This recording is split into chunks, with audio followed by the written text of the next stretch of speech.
पारिवारिक झगड़े में दो परिवार टूटकर बिखर गए। अपने अपनों के कैसे दुश्मन हो गए। झगड़े के बाद दूसरी सुबह नहीं देख पाया त्रियोगी नारायण। बाप के साथ बेटे रिमांड पर जेल दाखिल। पोस्टमार्टम रिपोर्ट आने के बाद हत्या की जुड़ सकती है धाराएं। सारंगढ़ कोसीर मुख्यालय गौटियापारा मोहल्ला में सुबह सुबह दो परिवार में गाली गलौज हुई और आमने सामने की लड़ाई में तब्दील हो गई। एक दूसरे को अपनी अपनी ठसन दिखाते नजर आए और इस दो परिवार की पारिवारिक झगड़े में दो परिवार अंततः टूटकर बिखर गए। क्या हुआ और क्या है पूरा मामला। कोसीर मुख्यालय के गौटियापारा मोहल्ला में 28 मई 2023 की अल सुबह दो परिवार आमने सामने झगड़े हुए और यह बात घर के आंगन से निकलकर सड़क तक चर्चे में आ गई। स्वर्गीय लखनलाल चंद्रा और स्वर्गीय जीवनलाल चंद्रा के परिवार आपस में आमने सामने झगड़े हो गए। इस झगड़े में दोनों परिवार को झगड़े की बड़ी कीमत चुकानी पड़ी और परिवार टूटकर बिखर गया।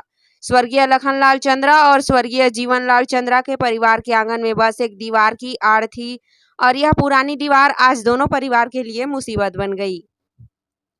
केशव चंद्रा 4-5 महीना पहले अपने घर के नए दीवार के लिए नींव रख रहा था और पुरानी दीवारों को नया दीवार बना रहा था। केशव चंद्रा और त्रियोगी नारायण चंद्रा के घर आंगन पुरानी दीवार की नींव पर टिकी थी, जिसे केशव चंद्रा अपनी नई नींव देकर दीवार खड़ी कर रहा था।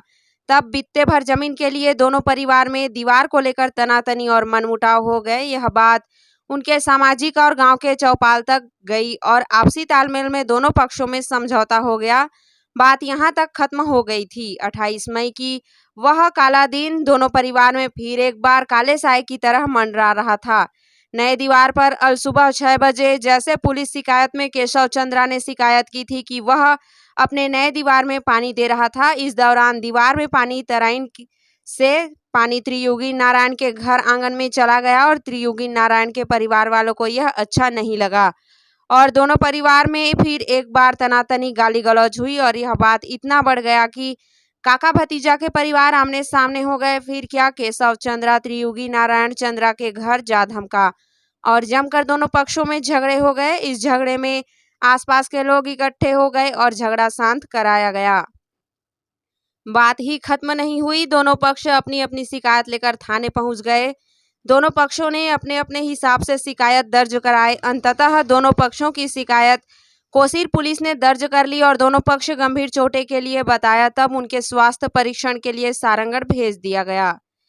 त्रियोगी नारायण चंद्रा पिता स्वर्गीय जीवनलाल चंद्रा उम्र 45 वर्ष के शिकायत पर कोसीर पुलिस ने केशव चंद्रा पिता स्वर्गीय लखनलाल चंद्रा उम्र 62 वर्ष और केशव चंद्रा के पुत्र विनय भूपेंद्र चंद्रा पर शिकायत के आधार पर धारा 294, 323, 34, 451, 506 की मामला दर्ज कर विवेचना में लिए थे। वहीं केशव चंद्रा के शिकायत पर त्रियोगी नारायण चंद्रा पिता स्वर्गीय जीवनलाल चंद्रा उम्र 45 वर्ष और उनके परिवार के अन्य सदस्यों पर धारा 147, 294, 323, 34 के तहत मामला दर्ज कर विवेचना में लिया गया था। इस घटना को घटित हुए सुबह से शाम हो गई। दूसरे दिन त्रियोगी नारायण चंद्रा का तबियत इस झगड़े से मारपीट के कारण बिगड़ गया और इलाज के लिए रायगढ़ गए थे। 29 मई को त्रियोगी नारायण चंद्रा का तबियत बहुत खराब हो गया और देर रात उनकी मृत्यु हो गई। इस पूरी घटना में त्रियोगी नारायण की मृत्यु के बाद सुबह गांव में उथल पुथल मच गई। वहीं पुलिस हरकत में आई और कानून के शिकंजे में केशव चंद्रा और उनके दोनों बेटों को गिरफ्तार कर ली। 30 मई की सुबह गांव में घटना को लेकर तरह तरह की बातें होने लगी थी। कोसीर पुलिस ने घटना को विवेचना में लेते हुए और घटना की साक्ष्य और गवाहों के कथन गवाह पर आधार 452 पंजीबद्ध कर विवेचना करते हुए केशव चंद्रा, उनके बेटे भूपेंद्र चंद्रा, विनय चंद्रा को गिरफ्तार कर रिमांड में जेल दाखिल किया गया। दो पक्षों के इस पारिवारिक झगड़े में त्रियोगी नारायण की झगड़े के बाद मृत्यु हो गई और वह दूसरी सुबह नहीं देख पाया। त्रियोगी नारायण दक्षिण बस्तर दंतेवाड़ा जिले के बंडीपारा पोटाली शासकीय प्राथमिक शाला स्कूल में शिक्षक थे। इस पारिवारिक झगड़े में शिक्षक की मृत्यु हो गई। आखिर त्रियोगी नारायण को अंदरूनी चोट लगा था या नहीं, उसकी मृत्यु कैसे हुई, इस सभी बातों का खुलासा पोस्टमार्टम रिपोर्ट आने के बाद ही खुलासा होगी।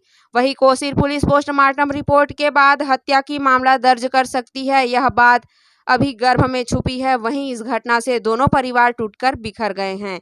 संभागीय ब्यूरो चीफ लक्ष्मी नारायण लहरे की रिपोर्ट, कोसीर।